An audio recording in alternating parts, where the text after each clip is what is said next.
Kompletna krvna slika jedna je vrlo korisna i opsežna pretraga koja se radi u okviru svakog sistematskog pregleda, ali kad je radite morate znati da se ona odnosi samo na krvne stanice. Prvi dio nalaza odnosi se na eritrocite. Snižene vrijednosti eritrocita i hemoglobina znak su anemije, a dodatni parametri, kao na primjer volumen eritrocita, nam pokazuju što je uzrok anemiji, na primjer manjak željeza ili B vitamina ili pak kronična upala. Povišene se vrijednosti vezuju uz, na primjer, dehidraciju ili policitemiju. Drugi dio nalaza odnosi se na trombocite.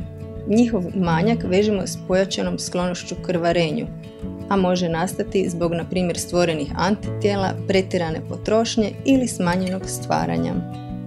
Visoki trombociti vežu se s povećanom sklonošću stvaranja ugrušaka. Zadnji dio nalaza odnosi se na leukocite.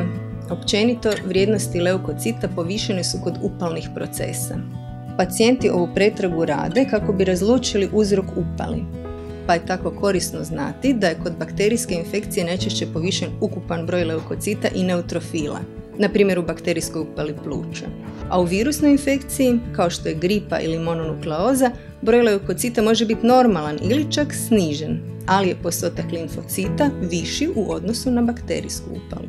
Promjene na leukocitima vidljive su i kod leukemija ili pak alergija. U konačnici riječ je o zaista korisnoj pretrazi koju je važno napraviti u okviru pretrage ukupnog zdravlja, ali osim nje bitno napraviti druge pretrage kao što je na primjer glukoza, urati, urea, jetrene enzime i sl. Sve ove pretrage brzo i jednostavno možete napraviti u Poliklinici Brajer.